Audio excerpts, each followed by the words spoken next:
Tuggussa Enssonga. Ensonga ya Aviator ne mina zisibamanyi physically but mbalaba ku social media. Njagala bebaza okola omukolo ne muleka badikula bangi. Engejja avuma mu Aviator natebeleza musinga bakuma singa ndi ku polisi ye katui ngolopye tone muna alopa buli kimumu wewe chogamba ani kagambwa ako yagambwa naye tumaliriza tuli bavubuka olunaku olwa n'ekyo tugenda kukaddiwa bannanga obukadde nga abantu bali bumenya kati we munatandika okutandika okwogera gagabozi ge mwogera muli kulemesa abaana balina okukola kyofumbirwa bw'atannasobola tetukulinaako buki buzibu naye Katonda bayambye okusobola mubaleke. Gift is okay by the way. Lwakuba nti ensi yagaana yo tekkiriza nti nno Saima abadde avuga abadde asula obulungi bwakkiriza nti obulamu bugaanye kagenda afiitinge mu bulamu opya Katonda bwamuwadde kati bo balowooza muki mulalu but nze Gift gwe namalako naye essaawa ennamba. Gift is okay naye wakuba yakkiriza obulamu ensi betasobola kukkiriza nti bwalimu. Pool Soccer! Abaita mu kivulo ekituumiddwa 33 years of Pool Soccer and school music in Uganda. Okuyinga shinze emitwalo 10, abayize emitwalo 5, emmeeza milioni 2 ku Serena Hotel nga 11 June. Ono ye Pool Soccer. Eyaleeta okuyimba okw'omulembe mu masomero omukenkufu Kakensa Professor the Legend Kawaji omusiime Pool Soccer. Awerekeddwako abayizi b'abafuusa ensonga Rema Namakula, Pastor Wilson Bugembe, Helena Nanjego, Stella Kayaga, Flona Namukasa Bettina, Flash Rap, Rebecca Jingu, Catherine Kusasira, Nesamisa Samakula. Kala abayita mwenna mujembere ungagawula abantu bonna bwe batambudde olugendo luno 11 June ku Serena Hotel. Pool Soccer lwagidwa Budo SS, BBS Telefina, Bukedde Olupapula, Chabasa Fama, Hardware World, Clever's Origin Schools, St. Michael and Thomas Junior School, Nansa na Chebando, Lady Valeria Vocation and Business College, DIT. Sam's Wine. Are you interested in upgrading your sleeping and bathing experience? Then Ziwa & Sons is the right spot for you. We sell blankets, bed sheets, duvet covers, bed covers, mattress protectors, mosquito nets, wardrobe, all closets, towels, bathrobes, pillows, traveling pillows, cushions, shoe rack, dyeing rack, and ironing boards.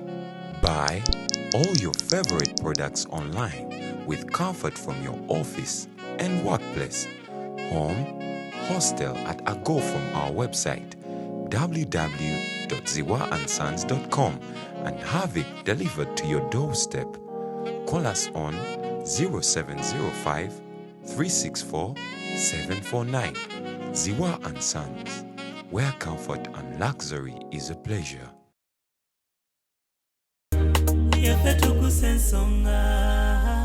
Akonyona ku olwaleero era gye musinzire okukwata mutulaba mu show yaffe eno eya omwezi oba ba YouTuber eggalawo omwezi butya butinze okukwata nga tutambula mu ngeri emu oba endala. Tulina emikutu egy'enjawulo, tulina SB4 Official, tulina SB4 Media, Uganda byogere, Celebrity Track, Alani Cruz ya bulido. Ajja kutusumbuwa oteekayo kamera naye tujja kukwata nga tumwegattako mpolampola yekwata. Nze Kakalamudde answer side eno era nze boss wa sheno abakulu bano she yasembayo Saimonga yagikubiriza yalaga obutali bwesigwa ku side emu nze bampa omukise okwogera kali katono so ne banga nti ero gwe boss kakati tugenda kukozesa omukisa nga nzaakuwa n'oyogera teri kusala mu munno mu kigambo nzaakuwa n'oyogera n'omulala bwatyo sebo yogera keri abantu mbabuzeeko abalungi abatula ku mikutu egy'enjawulo. Uganda byogere side wali SB4 Media, SB4 Official, Extra Digest mugoba nsonga side wano ku ludda luno Idris wali mu nsonga ezo basambula bulungi. Balamusisaako bana Uganda batulaba neje musino kwanga mutulaba kyemukola kyamaanyi okola nti mwefirize emirimu gyammwe ne mujja mutuwulize bye tuwogera ng'omwezi guweddeko oba ng'omwezi nga gutandika okubaweereza babitambudde mu ggwanga lyaffe Uganda. Nze Divorce Matov olwa Celebrity Track olunaku olwaleero era mbabuuzizzaako abakulu.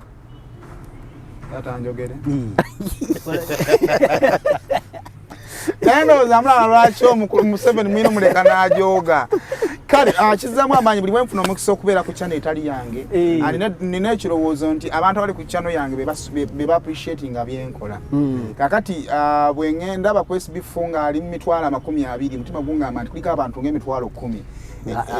Egitantegeera oba ntegeera so kati buli wembera ku mukisa okwogera ku channel ya Extra Digest wenjogera ku Uganda byogere njogera ku Celebrity Track nenjogera ku SB4 Media ngulabanga omukisa okwongera okulaga ensi Saimo kyakola kikyali so nkwebaza yona gy'osinzira gy'ondabira nze Saimo official Jenva mwebale okubanga gyemuli kale nange okubajjukizaako nti yenze Kakala era nze bosi wa sheno tugenda tambula wakimaze owengatto nati no kibajjukizaamu abaguza omupiira obagula nyo batya naramuzako engatte eno naye Dubai baginsera njagala nnyo jambala ku mukolo gwa mina yali ayagala okwambala bakugamba mmeka ari zandi sino sebazikubaddaga bagiraba engatte ya Kakalaamu eno bagiraba awo kati nesigawo abantu mwemo tulete awo nesigawo Idrisi ye olokose extra ne SB4 Mugoba Nsonga yokka nesobola genga lole nsola zenga to asayima official tajja bana byogere tajja ne celebrity mba mugiraga yange mugikweke kweke mwemo tulete abantu okweyongera mu mulimu guno sodene wali bagirabe bulungi okiriza okola ko amma maleka none twebaza mukama omanyi yeze linda kusibu nze bosi madenga takana akantu kenga kali gatta ku twebaza mukama ensonga lwaki amawuli gadde gatuusa okumanyirwa ennyo abantu gye bakoma okukola naye ng'enkyukakyuka mu bulamu terabikako nze ndaba nnyo comment bagamba mama ataakula banga otandika kubanga nali nkola ki nali ntandika so kino kirungi nnyo kigenda tujja na kulikomendinga abaana baffe bajje mu mulimu gw'amawulire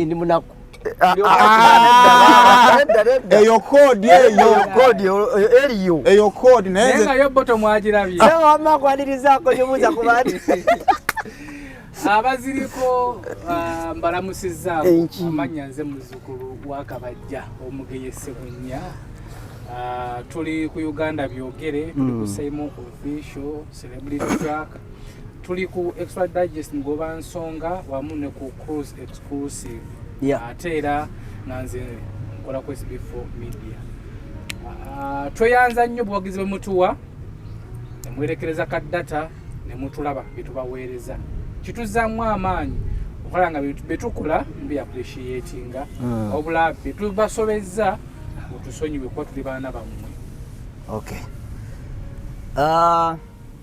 kati akageri keni nti nze bosi wa sheno lwaleero kwakuna kati tugenda tambula bwe tuti nti njagala tutandikire ku divorce side eri omeze nno n'ekirevu alhamdulillah tandikira ku musajja oyo akutandikira SB4 ya tugenda soka tutambulire ku kyebayita monthly review yaffe nga ba YouTuber omwezi guno tukoze tutya according kugwe nze omwezi guno twakagutandika tugamba guli oguwedde bwe tubaako omwezi oguwedde tegumpisizza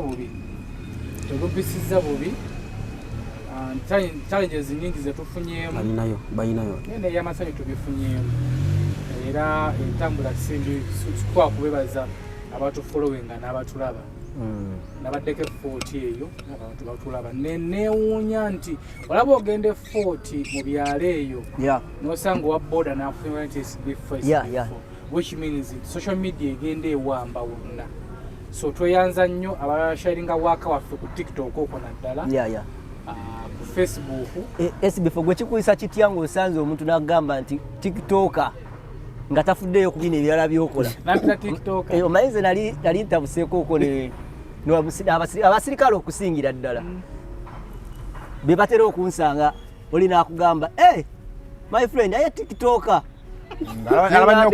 ebbanga lyekoledde ku leediyo byonna byonna n'amawulire byenasoma byonna namaliriza ngudde mu ba TikToker bukabwingwakati mba sikitegedde bwe kikuyisa kitya kyenapiikinga sikirinako buzibu kyenapiikinga kasita okola kavidiyo nokutera ku YouTube omwana n'akajja nakasalasala nakatera ku TikTok ne bakalaba abantu abasukka 1,000 oba ofuuse TikToker oyinza okuba tonoyo yadde channel Asia yaleta na channel kyesingana ne channel nenga sio ba TikToker nga ne kubivula bayita nga ba TikToker wango ina content atambula ku TikTok sete naite chikuisi china mbuzi kale naye ndi proud of it lwakuba bakimpita mbasala bakimpite mumpite bawa ani onywezezza amakago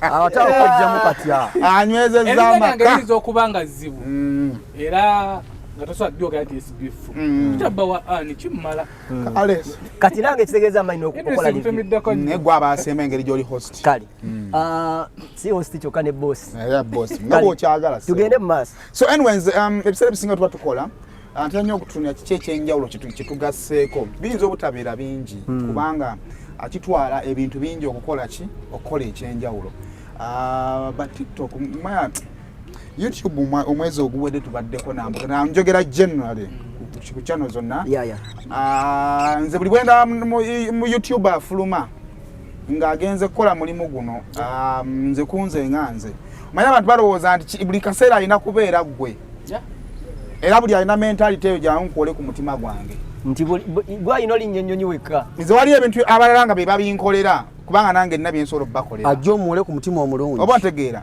so nalaba Ibra namulabako mu America mu mwezi gumu ne mulabako e Sweden mu mwezi gumu naye nalabye kati nnyo bwebayo nange omuntu apawulira ku poliisi ebisango ofuna ndowooza emikisa n'ogenda ku mu America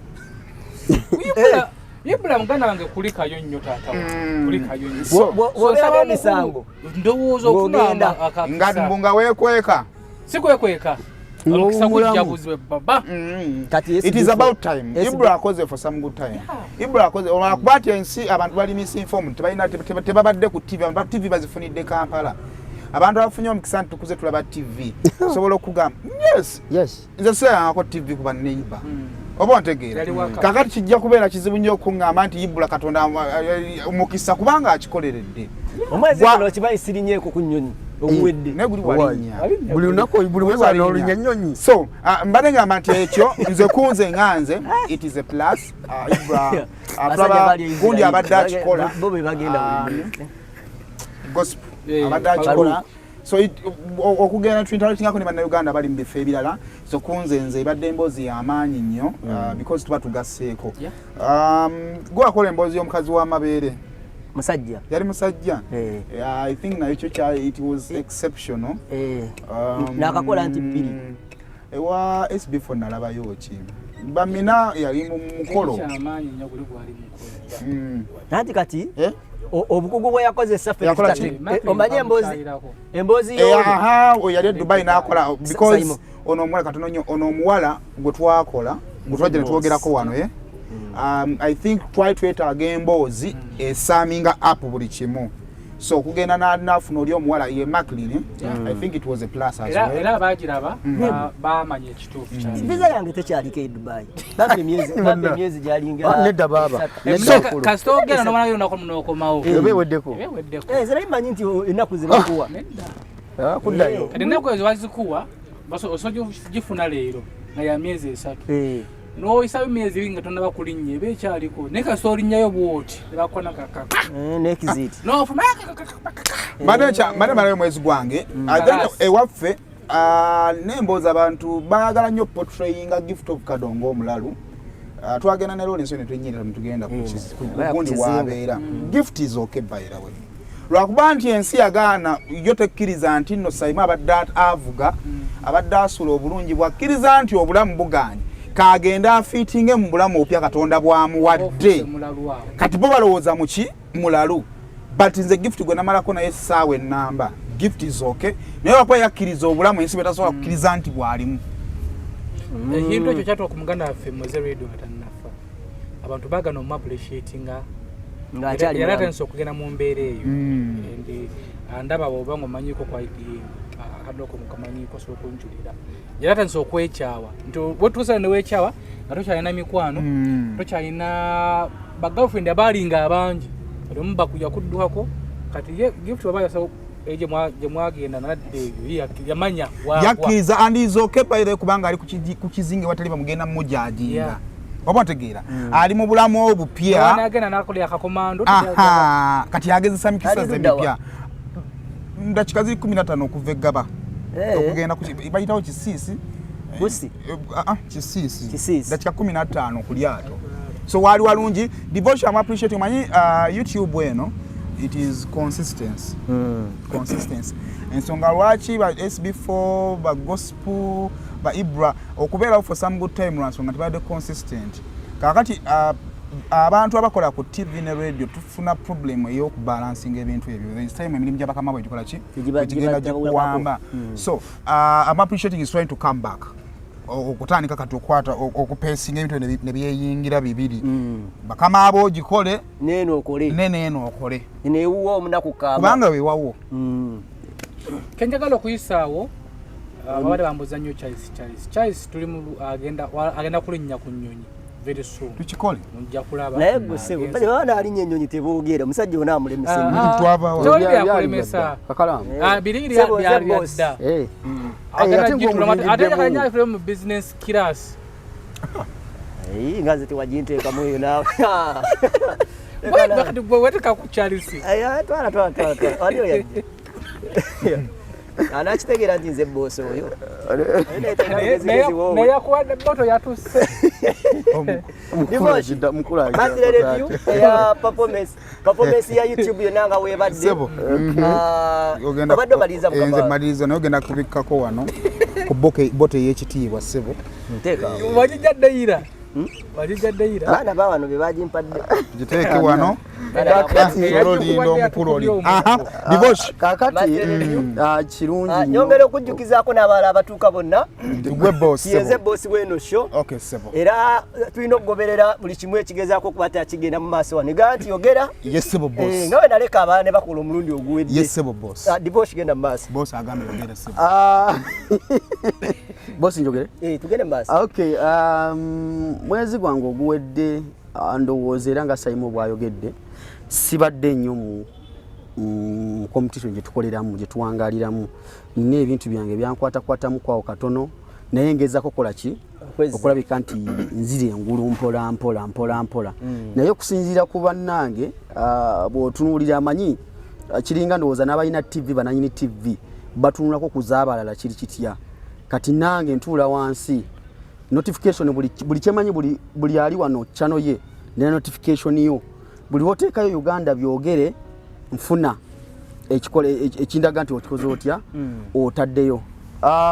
We appreciate ffenna nga bwe tukolera awamu nti bw'otunuulira bwe bazijukira Kakalaamu ng'otandika YouTube ng'oteekayo emboozi n'oŋŋamba nti tusokeraniriza mukulu Black Mukasa mubabulaaya asiku abayina omwaniriza nanyini show oyo ono boss wa yeza ino omwaniriza sebo sanso kulabako kale sewo tetutambudde nnyo tutusanze wabi kulika guno gwe mulundi oguba gusemba okutuuka leeti musho baana ewedde era watuuka leeti nejjamu mungi nnyo enewe sola kunenya Katonda yatuwa ekisa buli omu agiraagiramu so obadde okyamala soko mukuliseeyo gyava ate si we namuwa omwaganya ayogere soko yogere omalirize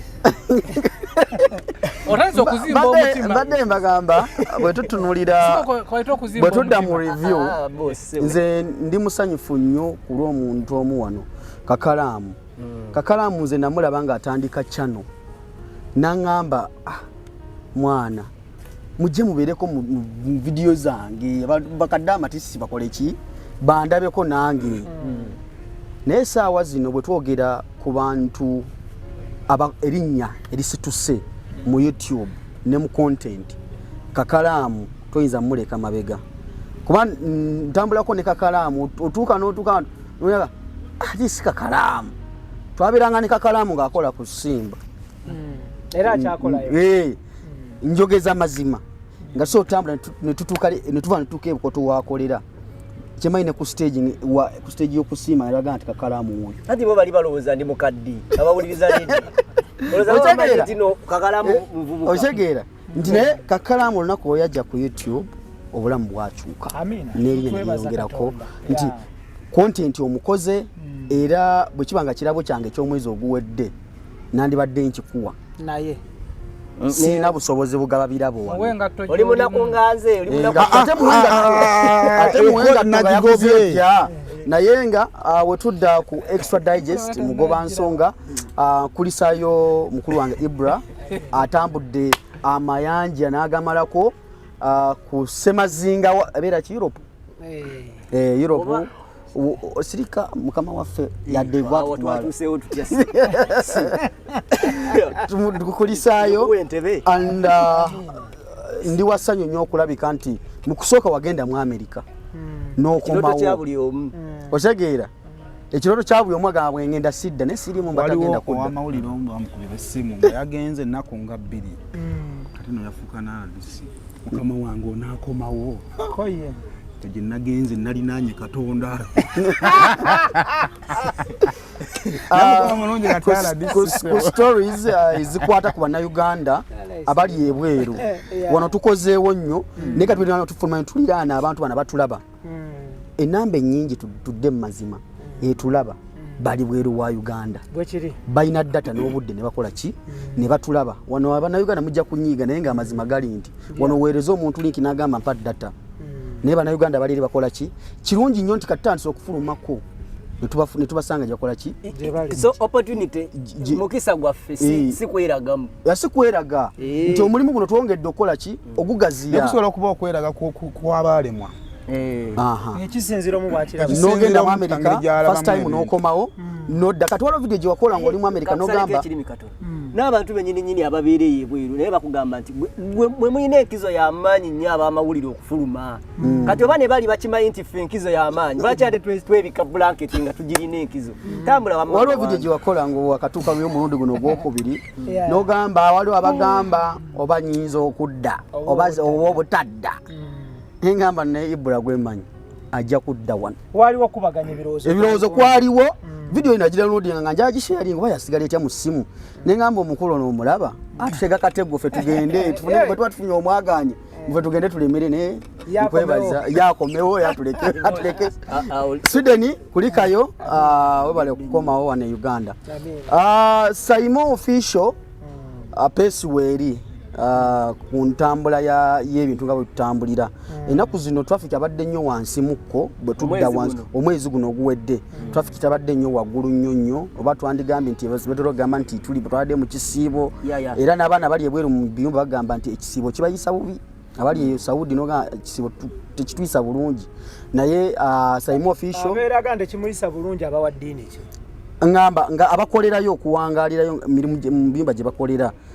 bakama baabwe mu kisiibo babeera banjawulo nnyo nga tebali mu kisiibo so n'obudde obubeera ku masimu bwa butono baba bize so kati Saimo official Saimo yetwa waliwo party gye namulekera nti Saimo bwakwata kubazanya firimu awo tumuleke abo banywanyi bwe babeera toyinza nakumanya bamanyi n'okwekubira n'emikolo gyabwe yagibaako waliwo yaŋŋamba nti abazanya firimu bakubira n'essimu ne bamuwa ebibuuzo nti wadde gwe olina ebibuuzo byo naye nange mbuuzaako kino ne kino ne kino era n'abateerawo SB4 Media asobola omwogera bw'alabisa Lawrence ng'alinnya booda agenda okushuutinga wano tannabatuuka wabakuba ne kuwa booda mugongo omukolo guggwayo yanguwa so awo Saimo credit weeri on that note katono nnyo njagala okwebaza Fifth Queen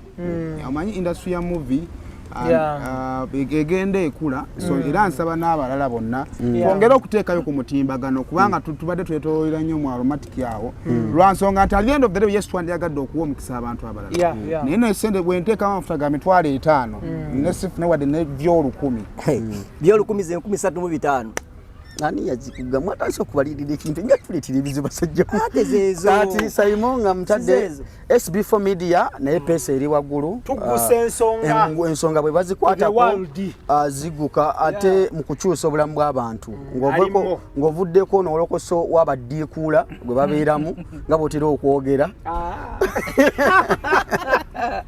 nti emirimu agikoze era n'ebirabibwako bikola ki naye omukolo gwa mmini engeri birabibwa ekyenjawulo kiriwo nti SB4 ku lunaku lw'omukolo gwa mina n'Aviator nali waka neebase emmotoka bagitwalira mu kikapu baleme kulaba ku UBL ng'efuluma ekibuga yafulumira mu kikapu kati baba bayingira mu bende bwe bati ne bagijja mu kikapu kisoboka Sikali kisoboka.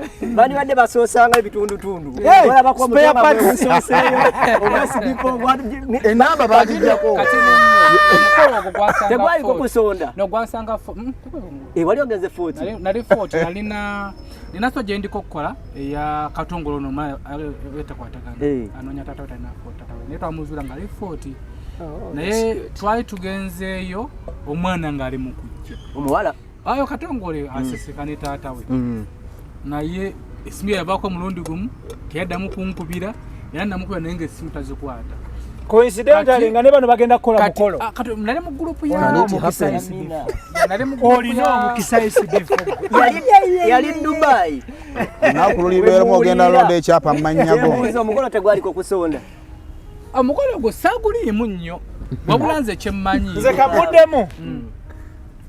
Bw'oba tewawaayo saawaayo nono nga teyawaayo tebasonda because kisookere kufa abali waliwo yasonda bakusonza ssente tewali tegwali gwa kusonda naye gwanyuma nnyo era bataaliyo omukolo gwanyuma watenda nnyo taata omuwala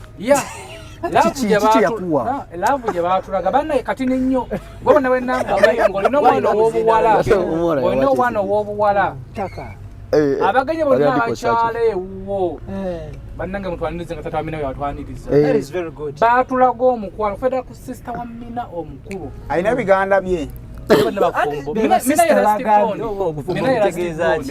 talina bakazini nekyalina okulira olujja lw'olugazi era woogenda oyinza obutaviira yaawo era tewaviira yawo yaliyo nali mufumbo kulika F40 twavaayo twanyumirwa nnyo era tusobola kwebaza famire njagala sinatuusa kwogera kati nnyo ku nsonga ya Aviator ne mina nze sibamanyi physically but mbalaba ku social media njagala bebaza okukola omukolo ne muleka badiikula bangi nga bonna tebamanyi kiddako nalaba abantu nga bavuma Aviator nga bavuma ne mina before mina nga tannabakola mukolo yagenda mu kyalo ateeketeeke ne bamuvuma yasindiza omukazi mu kyalo biki kati nzaawe natandika obbategeerera naye nkwebaza nti enkuba gye wakubiyemu omukolo ogwo mu butuufu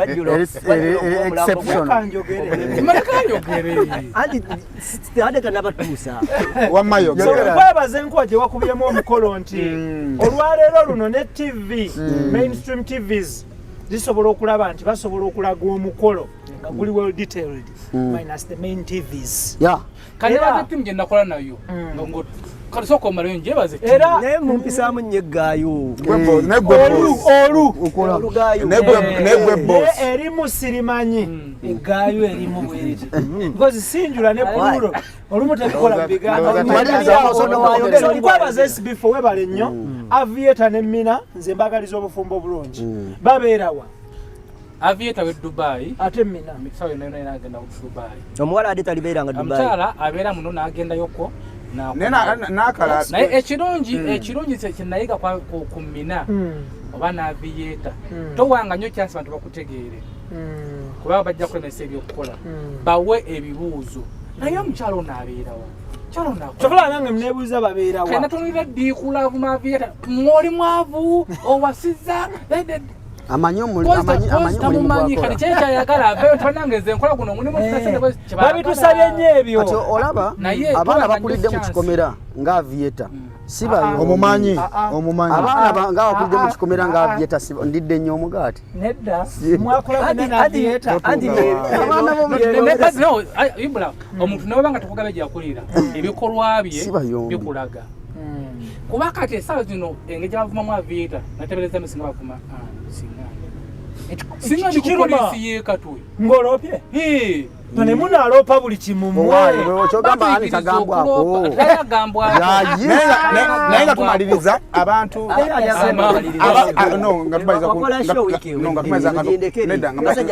kumaliza akantu kali akamina nga tebanakavaako omanye ebiseera bisinga tetuganye katonda atuwadde bbeetu tulina amasimu gaffe tulina n'emikwano gyaffe gye tusobola okujja ne twogera naye njala tusigale nga turespectinga institution y'obufumbo tuli bavubuka olunaku olwanekyo tugenda kukaddiwa bannanga obukadde nga abantu bali bumenya kati bwe munaatandika okutandika okwogera gagabozi ge mwogera muli kulemesa abaana balina okukola kyokufumbirwa bw'atannasobola tetukuyinaako buki naye katonda bayambye okusobola mubaleke muyimirire nabo social media negenda tugobya mu bazadde abatuzaayira abakyala ojja tutuuka ekisolo okugenda okwagala okusabayo mwana munno bagambe abo bayaaye bati okubavuma ensaa zino nabye nga bayambalidde famire y'abamina abaana ab'oku tiktok okwo famire ya mina teyabadde agimanyi era eyo mukyalo waabwe baseetinga ekintu kyabwe nakataata ku last born we bakoze omukolo omulungi ekitalo ate muze mubavuma nga bali bona bonna abasoose tebabaddeko mwoyo katemba temanyi taata asobola kutuulawo naye ejjusa n'agamba naye omwana wange afumbira mubayaaye olwa social media kubanga alaba ebivuma agamba munnange nno banne bamuvuma era taata nkusaba yonna gy'oli tusonyiwe omuwala wo ne mutabani wo bwe wazaala ffe nga ffe twewaddeyo okwetondera kulwa bavuka aba social media tusonyiwe siwe tuli nene mubana mbera mwagaana nsaba Aviator muganda wange mina wonna wonna wali ocho kitagasa kweyambula mpalo sigala mu box omuzinira afune sanyu muwe sanyu ya mulavu papa message je kitandikidde mbagenda otyate kinyakuka papa message yimbo luyi mbagenda ala kuwa katinyo papa message yimbo imane ndesani kasasa ndio mukyala yenna okiba kitagasa oba kumukola katuni wefule katu Aviator wefule katuni fugo kwanga mwana mwalo mukolere ebisanyusa genda kama kinabiro veo osize bintu ofuka ko muze tanikuta muze ofule zolo yo mugamba byokola oba bayiza no kireba kiti nze kumbaga yange yaliwo umukolo gwe nakola okukyala gwaliwo naye tebatuvuma nnyo kuva ngawe bavumye bano omukyala omwana omuwala aba n'omutima munafu nnyo mina Aviator mina sokola ganti agumye nenga kimuyiga ku mutima teno obweru bweru abeeru sibago omusajja tekiniki wino wefule katuni wefule zolo kola bino biri fane omwana oyo omubeerewo like ng'omukumya mulage nti biri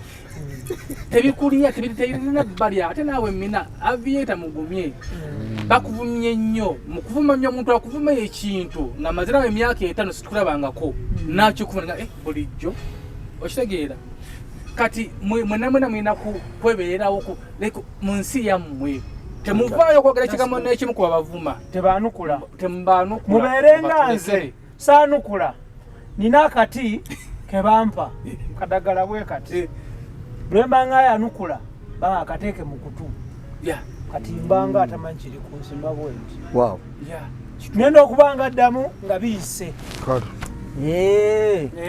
nendoza omukulu mweredala omukisa ayogere ayogedde nnyo mu budde obutali bubwe abakatwegattako mukutu gwa Uganda yogere mukutu gwa Sb4 Wolokasa extra bane mpola ne SB4 Media nyo bajukizako ntuli mu monthly review yaffe ya show yaffe eya buli mwezi atuwebaza abatuwe twegattako buli olukya nengo tunudde wansi kakala situla mu mutwe tule muzikamera boss akola kyayagala kamera zikunonye woyo nakati yenze boss wa sheno era njalo bajukizako nti twagala tutambule mu kaseera kano nga okusokera ddala yala nango soka okutegezaako baganda baffe nti omwezi guno oguwedde namawulire munnaffe manyidwa nga Stewart Kagolo ono wa Big Eye yafiirwa taatawe twagenda okuziika nendabako ku Dr. Jose Camilo ne Big Eye ehoima batindiga ne bajja okubate nga baziika ne ajiketi abunoza wojja tandikirawo nyini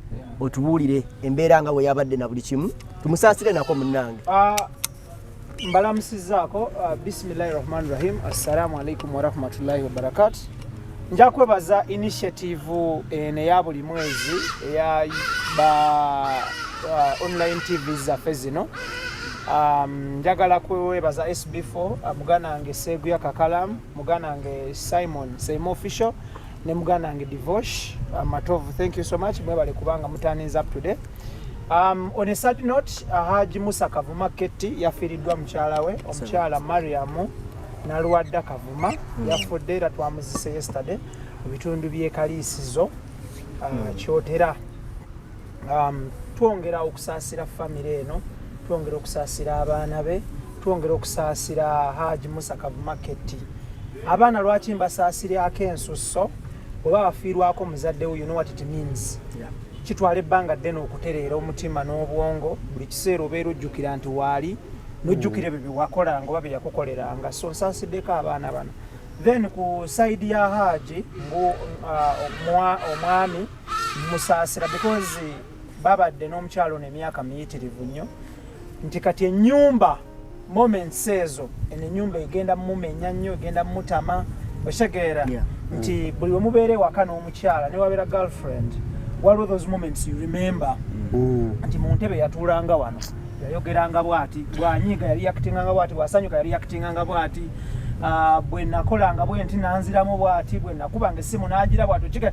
Those moments cannot be deleted from your mind or erased in your mind. Zibeeramu paka. So Haji tukusaasidde nnyo.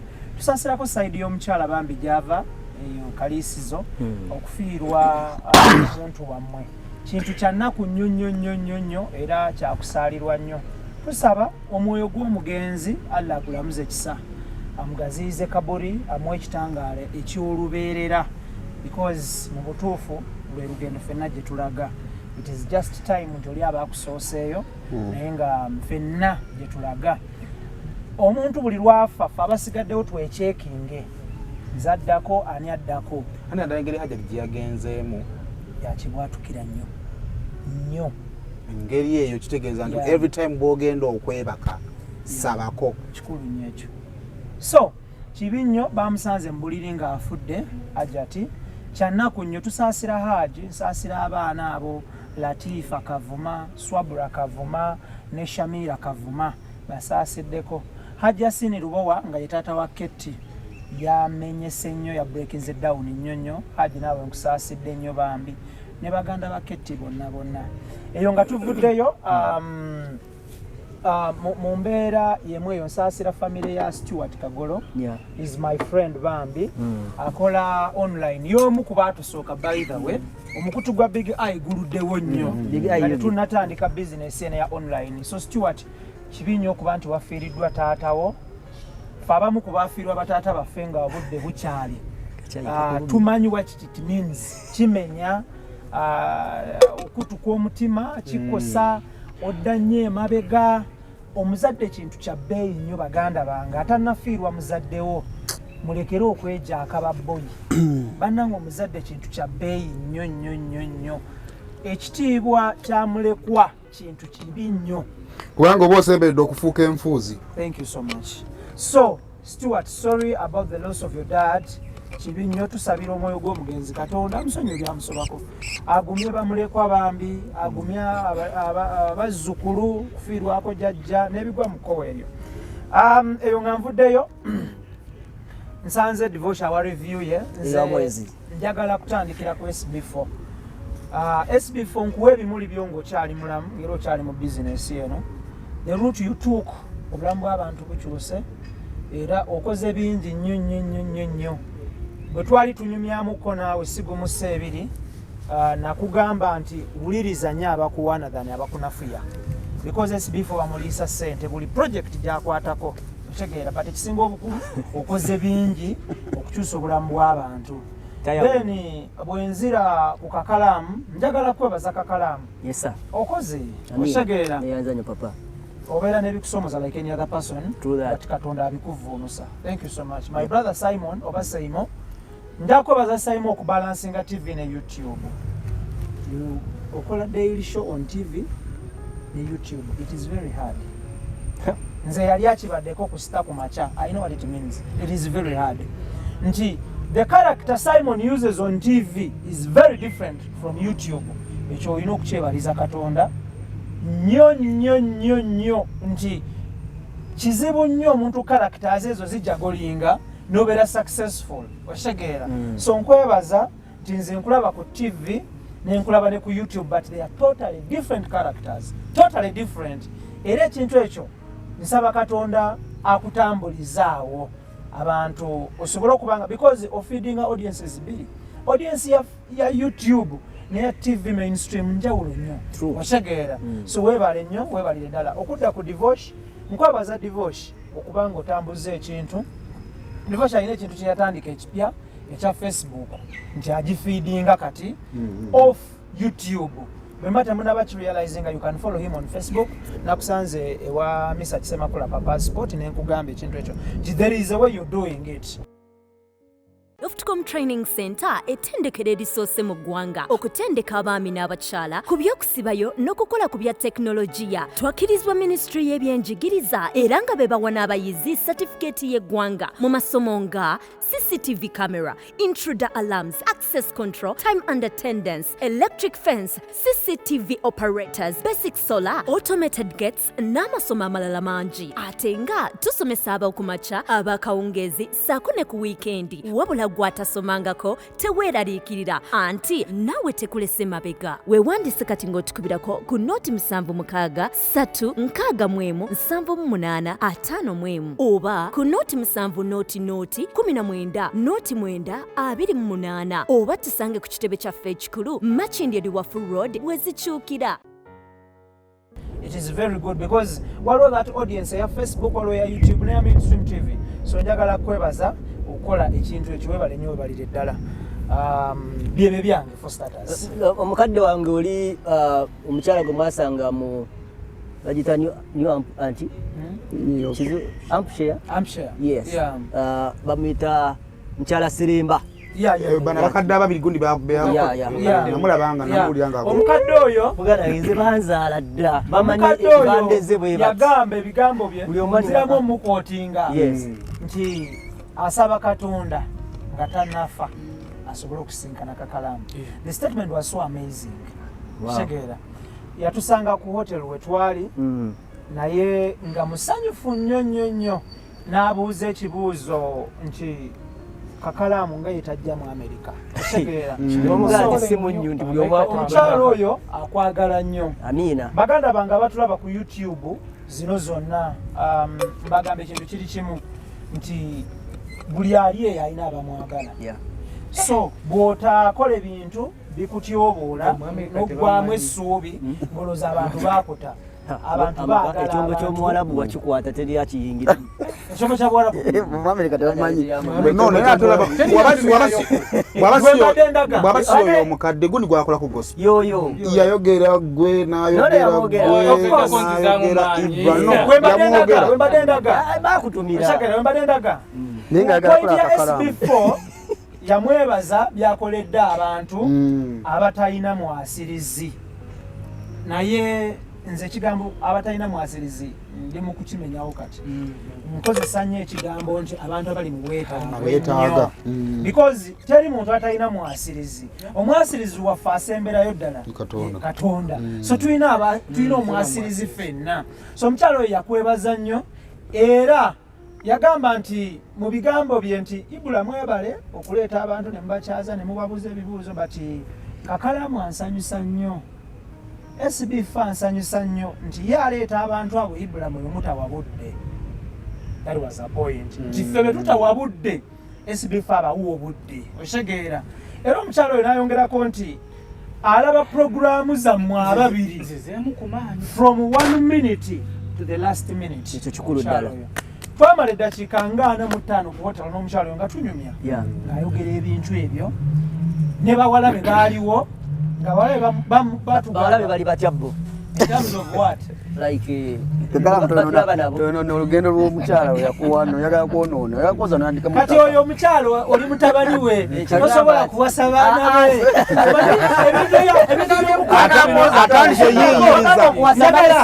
ebintu by'omukwano bino biri fani buli lwayingira nnyo famire naye mba temweddira muziro gwe emikisa gyo egy'okusiiwuka empisa giba gikendedde ate ekyo si kyembadde njogera n'okumva era sigamba ntereeza nsi kiri kizitowa nnyo kyogera bawalabe bali batya basembayo okuwulira nti bali bubi balwadde bali batya bosi enze bosi deni ekirala mukyala Jane wadiba famire wamusisinkanako naye asasinkana mukyala Jane naye nasinkana mwami Diba mwami we era ye yafulumya statement eri Jeno ayagala nnyo Simon official yasooka olwa Kabaka Mwanga wamukwatako nnyo nti abantu bakwata ku baana bo ne babasuula bino bigambo bya Mwami Diba Dr. Diba is a medical doctor naga nti omwami oyo Simon official gumuyita Kawalaata mwebaza okufunira omwana oli omuto Kabaka Mwanga future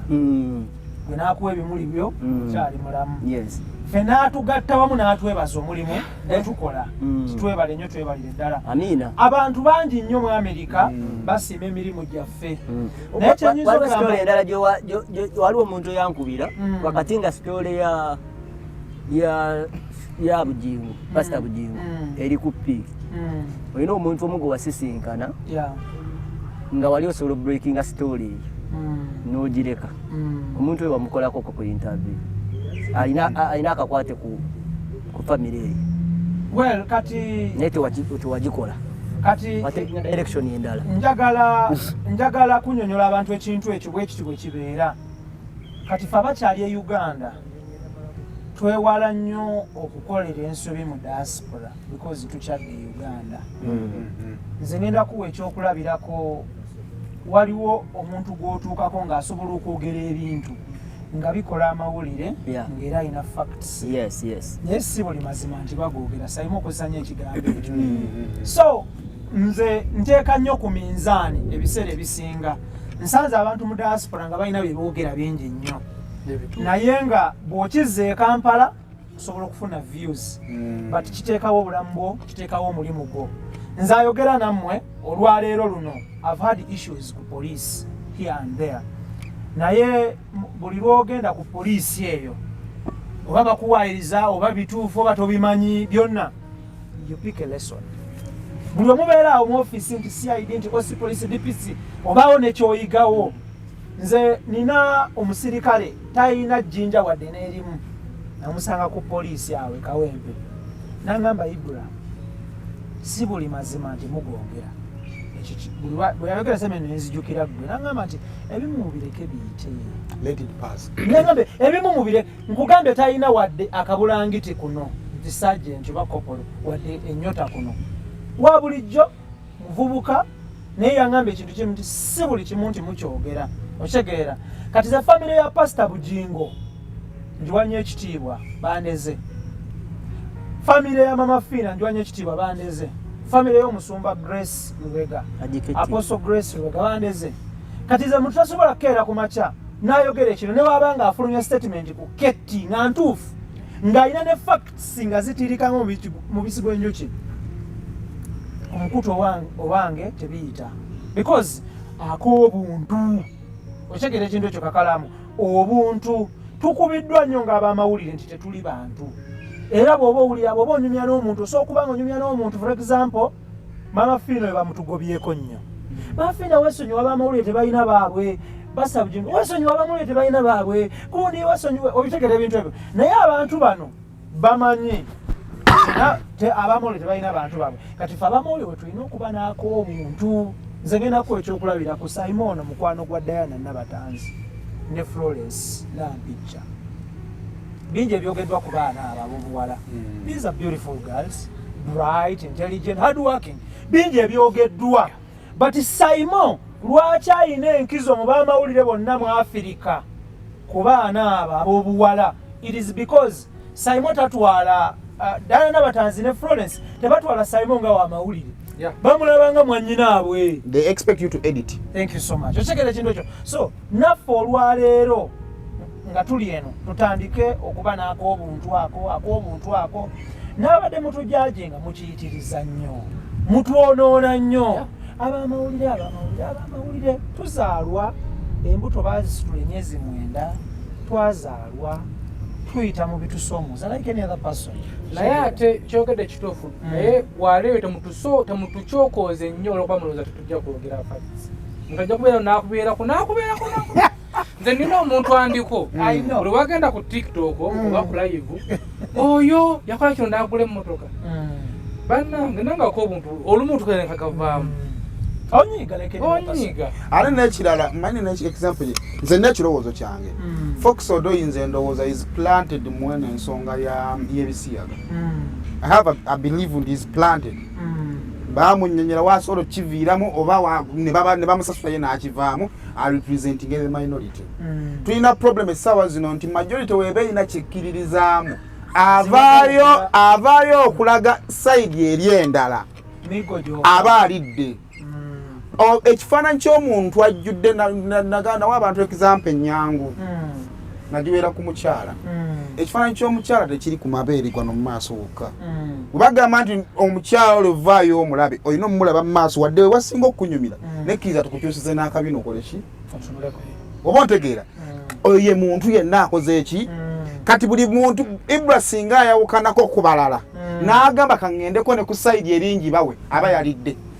Yeah, because Simon lwaki point eyo nzikanya naawe amazima go gali nti osobola okugamba byonna byoyogera fe abamawulire batulebolinze ng'abasabiriza batulebolinze ng'abalina empisa embi ab'omutima omubi abatalina ludda abeekyusiza mu kitinga embazi. But truth be told ow'amawulire omu ng'akoze ekintu talipresentinga mulimu gw'amawulire. Nkiddamu bwe bukeera ku makya kampeere ku ddiini eyange gye nsinga okwagala gye nsubscribe nga tw'omusiraamu n'osanga erinnya XYZ ng'omusanze mu bbaala tofubutukayo kudwadwalika na bigambo nga wenna ogwirana. Abaziraamu banyawenge, abaziraamu bakolawe bati. Shut up your beak my friend. Oyo si mufti, si doktor, osake si sheyi. Ate ne wabeera sheyi omu ng'omusanze akola ebibye abikola ku lulwe si lwa busiraamu. So amawulire obukeera ku makya ne wabaawo something gwe n'otuula eri mu kazigoko nga kateni yekawula ekisenge n'eddiiro okitegeera tolina siiringi ogamba ab'amawulire nze bantama basabiriza naye nga bwe tukuza mukama baakusaba ki si kateni ye yeewujja oba kasitoovu k'entambi akawunyira mu luumu yo okitegeera kyenkunnyonnyola naye mutunafuyiza nnyo omuntu akeera ku makya ffe tulina abaana abakulu tulina abako so omuko abako nze neeyogerako ng'omuntu tulina abako naye abako abaffe ba era eya .com naye omuko owuwo n'alaba ebintu ku social media nti bayoutuber bafere bayoutuber babbe ab'oku youtube basabiriza essente kwegamba n'otuuka okugula kiro eya sukali ogitwalira nazaalawo ng'alaba essente enzibe oba nfere. You get my point.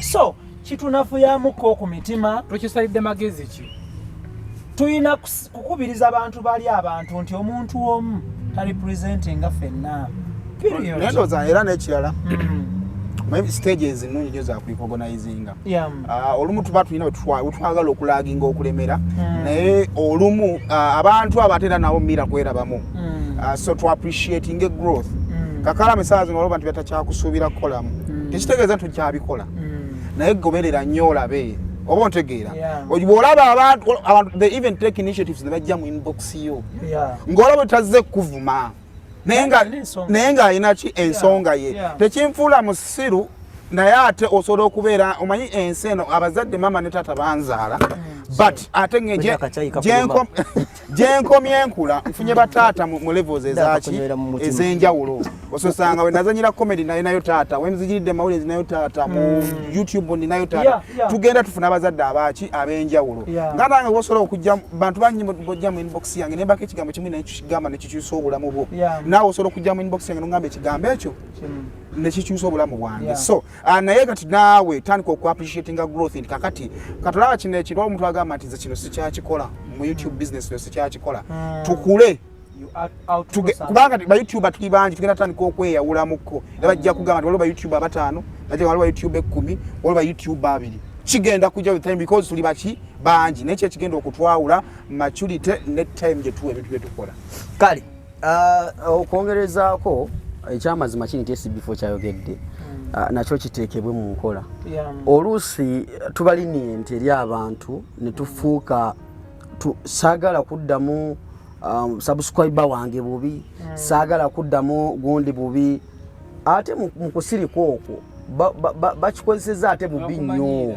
okitegeera tetugaana nti osobola okujja n'ompabula n'oyogera nange n'ombako kyoteesa yes nze ekyemanyi buli omu wano bwe inbox afuna yajja n'amugamba naye kano kayiseemu naye kano kakule bwe tuti naye oli najja mu inbox n'akuwandikira webbaluwa n'akuterera ku simu ababisookamu mujja bivaamu ate aba akoze atya.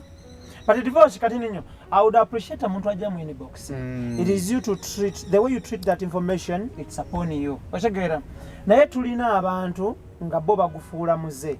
Nga buli walaba video yo akola copy and paste the same comment. Yes. No wetolola bwoti ogenda okulaba nga it is the same comment. Ne wojja ku Facebook. Aliyo omuntu nga waliwo omwana wali South Africa omusajja mukulu yekapika obusaati. I think he's approaching 40. Oyo bwe botandika okuyingira emyaka 4 bebe kuli yankubira essimu ne twogera eddakiika zaalinganga 5 n'ambuulira definition y'emyaka 4 kati buli omusajja oli akana atuyingira emyaka 4 ng'akipika obusaati bwe tanayambala n'obupande omunyiga bwe buti naye talina kirungi yali akoze. Akuvuma buli wakoze ekiwaasa buli wakusanga era lwe yasembye okungana namugambe mukamange no badde oludde okunvuma bwe kyomanya nti oluusi bayitira nti oli najja nosanga nga bw'oteeka video ku Facebook comment yemu nakola ki akutayiza buli wamu woolabikirako okyegeera n'olya nga nawe oluusi bwekyayo nogamba ebiseera ebisinga omuntu omugamba naye kati omanyi obutayitira kanfune engeri gye nnyinza okublockinga omuntu ono ku bantu abangi nkubuulira ekintu kino ekintu kino kitama omanyi abantu abasinga Ibra nzikiriza maleyo oli bw'ajja n'asanga comment bwetyo okitegeera omuntu omulala n'addamu n'agisanga ku posti endala n'agamba naye ono gwe boogerako kino newe yandibadde naye omuntu oyo bw'omwejjako bwoti bweppa noma nti wono bw'abadde ayita wano bamanyi okukozesa buli naye kati okendeezako ku maanyi ago ffe tetujja kubeera liniyenti nnyo mujje mutukube abantu abo tobeetaaga togenda kwetaaga abantu bakuwaanawaana n'abantu abatuvumu tubeetaaga bawoluma bana amazima olumu osobola okumba nga talina mazima era nga akuwaayiriza naye nze amafina yaŋŋamba ekintu kimu olunaku lwe balerekerawo okuvuma oba okwogerako oba tokyali relevant anti wulira waliwo okuvuma ng'abantu banjawulo ne bajja ne bakuvuma n'okola ki ne kibeera oke naye waliwo omuntu omu n'ajja n'akwesa omanyi lwaki divorce omuntu oyo tolina mu blockinga bano abantu tulina okubaleka batulabe nga tugenda because buli omu blockinga ayinza n'okubeera eyo mu kazigo ke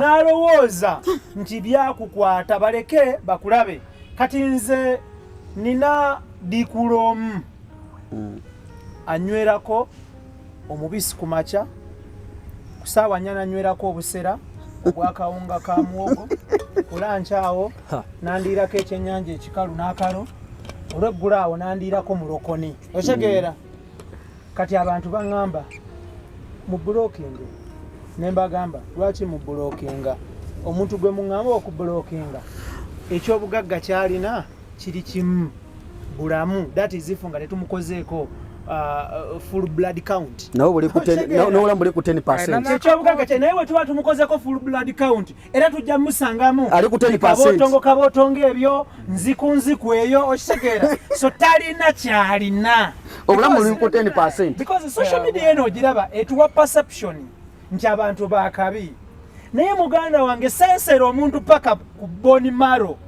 ogenda kumanya nti abantu abo abala bali ku social media ate kirala nnyo okitegeera kyenkunyonyola so nze sikkiririza mu kublockinga wadde neddakika n'emu Idris Lukwago oyo yafulumya statement ogaagamba tublockinga abantu Idris agatubaleke kati Idris yawe ensonga ze lwaki tulina obbaleka n'oga naawe zize nze n'engula eza Idris nti omuntu olina okumuleka n'akulaba n'abeereyo n'ajejemba yadduse mu ggwanga n'ajejemba baŋŋambye yakomyewo n'ajejemba obitegera ebintu ebyo n'omulekaawo okitegeera nga bw'abikula oluba lwagonya bwalubikula bwaluzza okitegeera ate n'ekirala omuntu kyakulowoozaako omuntu kyakulowoozaako bakirabira ku ekyo kyakwogeddeko omuntu asobola okujja omulundi ogusooka n'ayogera ekyo nekirabikanga ki ng'ekituufu kati singa omublocking nga tasobola ku accessinga gundiyo kumanya bigenda mu maaso ayinza obutaddamu kwogera n'asembayo ng'ensi yamulaba ng'omutuufu ky'oba olaba mu nsi kati mwe abatulaba tobayinganga nnyo omuntu ng'omugezi nga akamulaba omulundi gumu mwongereyo omulundi ogwokubiri mwongereyo ogwokusatu tebatera kusukka gwakumeka nze kyempa lindako nsabona kandi akaddemu gumu lindako yakubidde nnyo kuki ogedde balance eri bweti sayibo kamala nsabo kaddemu nga abala baffe aboogera bw'ondaba nga ndi mugezi omulundi ogusooka madde nsaba ompa omulundi ogwokumeka nsaba nyongera ogwokumeka ogwokusatu amagezi tegatera kubeerawo obusiru tebutera kubeerawo mulundi gusukka gwakumeka kati buli muntu w'omuwuliriza ogusooka n'omuteeka nti omwana mugezi ayinza okuba lwalunaku lwe lulungi n'essaawa eno erina olunaku lwebala nga ntuufu oba kitegeera kati omuntu gy'okoma okubeerawo ng'akulaba tayimu tukanagamba ne bane bulijjo kisiru kwatako mu bugalo nawe omuseeko abaleera batugoberera wowulira nga gundi avuma gundi ono avuma sooka weebuze lwaki avuma omubudde ajja kweyambula enkuba erabika eyagala tukola kigundi wano nga bumanyi Uganda neera tubawaddeyo essaawa tuyinza obuta tugenda wumbawumba tuyina gye tudda leero tujja kuwuliziganya buli omu yeewe gy'abeera lwaki tasoosera obala alaga batiipu waliyo kyemutegekeddewo waliwo enteekateeka naye tiipu zikuza yatukwekuza ffe katusiibule ensonga zibadde zikyali mpitirivu naye olw'enkuba tuyinza obutasukka wano olunaku olwaleero next time oba next episode tulaba tukomewa Katonda asiimye inshallah tusaba kuddiza obwa boosi teweeyagadde kimala teweeyagadde kimala banyongereyo omuntu edisiteeta okuddamu wiiki ejjo anangesosinza kuva mu shonga seetaddemu oyo dikiteeta naawe oyo nakyemalira erabikekeze eri mabega wange omuti guno gulina fyoyaladdu gulina fyoyaladdu kubanga nze gukubyaladdu simanyi mbuulira tuve wano nze sayogera ekintu waliwo ekintu kyayogera nga tuva ebaale eyo sayimu nekituukawo ze mutira SB4 tusiibule tusiibule baba bannange twoyanzizza nnyo okutuwuliza n'okutulaba olunaku olwayo tugera mubanga nga tukoma wano naye nga nagambye nga tutandika teriyo muntu ali perfect tumanyi nti tubanyiiza mutusonyiwe naye nebyo tukoze ebirungi mu appreciating leka kujjanga mu inbox yange nga nkoze kibi kyokka naye olwenkoze ekirungi jangu okugaa nti era wakoze kirungi byebyange okay nze nyamaliriza tugenda bwe tutinza ebisembayo tuyanze kumena abatulabye olunaku olwaleero nabagambye nze gubeera mukisa okwogera ku kyano y'omuntu omulala kubanga nina essuubi nti nno abangoberera be batono abangi tebannantegeera oba tebantegeera kyekiri kyenkugambye oyinza okuba wandaba ku lunaku olumu nga nali musiru n'ongoba walina ennaku zange endala bbiri okutegeera oba ddala ndi musiru naye abo balenyo mwebalire dda sebagambye ayingidde omuzanyo gwa motocross nvuga piki mwana akubye oluseke mu ggwanga kati ni nnyo geddeko mukubiriza oyo yenna gwokuzampaka alani kuruza ate akubakati banaye udivosi zina kamala okwisawo kano nango olina okubeera attentive so nayingidde muzanyo gwa motocross nvuga piki za mpaka era sinafuna sponsor saga wena wenaliyo nga okunteekamu ssente wetaaga bino wamange SB4 wetaaga piki wetaaga n'amafuta wetaaga piki etandikirwako wagigula yoweri eri Dubai eri mu kujja ya milioni meka banyiige lumu aneda sebo banyiige lumu olaba bino banyiigira bitabakwatako banyiige ya milioni meka ayambibwako omukyala wamafiina that is very good kugigula milioni 2 twagula piki 450 Honda naye naye kavuge matoge mpaka sisi for otunulidde omukulu gwenakola ng'enkasi picha eri mu kujja twagitandise era nga gundi yange gyensuubira okutandikirako okuvuga lale ejja kubeera Fort Poto enaku zimwe ziri mu Fort si babadde ba Aviator era yagambye mu lujja mwalimu ebimuli ebirala tenabakutuuka naye sabuwagizi bwammwe mujja mumpagire maasa tunayo galuga nja kubeera nga nvuga nze kankulabire busiika kankulabire galuga ne busiika abananeyungako mwensabire emikisa gyokka si kumenyeka bizinesi eyo okuli ekinze bizinesi eyo obukadde bayirawe njagala tereezaamu kakalaamu pikipiki z'empaka ne motoka z'empaka oteekamu nnyo okusinga anti yaŋŋambe ndi SB4 gera mu pikipiki z'empaka bizinesi yabalina ssente kale ali bubi nnyo toli bubi nnyo naye mama fina mujjako ekikolimu oba omukisa nze namugjako mukisa siri bubi naye kaninde kye namugjako tujja kutwalayo mukulu wala ngotwalayo so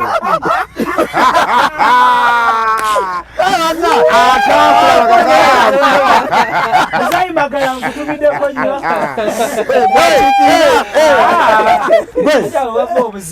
muganda wange sewo gwatwala tujja kutwalayo genda basaba ne banyabo twala omukisa guno okwagaliza SB4 success mu venture empya gyayingiddemu twongere okuyingira ebintu ebipya fitina n'okutaagaliza bayira ogenderera buli muntu wa fitina ennyo aba successful a short while success neggwawo so nja kwebaza SB4 ekintu ekyo kirungi nnyo era nkwagaliza birungi nebaza mama fino okuteekamu ssente okufuna picha eyo kyakabi nja kwebaza baganda bange bwe tutambula wano ku akagundi yaffe ku nsinkano yaffe eya buli mwezi mwebali nnyo mwebali eddala nja kwagaliza fifi birungi byerere yatandise project kyewayingidde Fifi da Queen mukyala Nsubuga nkwagaliza omutimbaganga internet nkwagaliza birungi byerere katonda aku blessing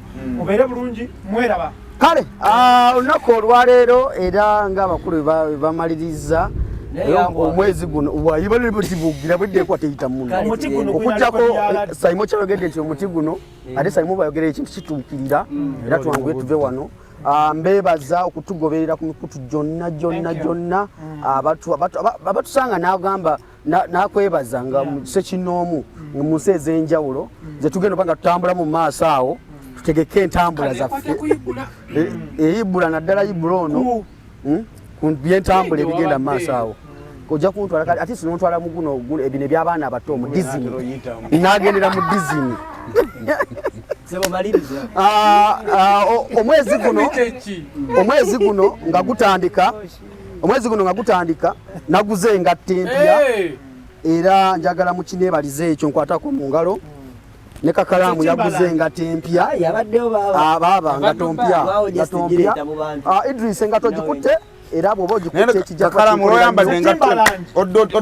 bagenda kunyiiga baddeekuula okuba twogedde ku ki odde wakasaba mekalo oyambadde engato yo naye twebaza ne basponsors baffe bwenna abateekamu akasimbi mwenna kyemukola kyamaanyi nnyo okuvira ku Saimo Official Uganda byogere SB4 Media extra digest mugoba nsonga bonna twebaza mbere bulungi Saimo yinga kigambo kyayogedde lado tetusanga mama maliza boss mwe balimi balidala tugobera mu episode ya fero naku olwaleero nganze nja kumaliriza ngamba omwezi guno gwe tumazeeko bonna benyiizizza omwezi ogwo nsaba kisonyiwudde muli n'abanyiizizza nammwe nja kubagamba nti mbasonyiye katutandike mu guno omwezi omupya gwe tutandise tulabe kye tusobola okuba tutandika nakyo nsaba Katonda atteremu obwangu kakalamu bwe tunakoma mu episode eddako tujja kwogera ku nsonga y'abantu etukolagana ne mu mulimu guno ba content creator betujjako interviews etukola nabo kyembadde nsaba tusobola okuddamu sheno omwezi guno ne tugugatta ne tuguddamu ne Friday ejja. Kubanga ensonga zaali zikyaliwo wano. Balina era okudduka okukola otegeera. So nsaba Friday ejja inshallah tukomewo. Kale kula kutula n'ensi yange Uganda atakumira mpeera bankumire. Thank you so much.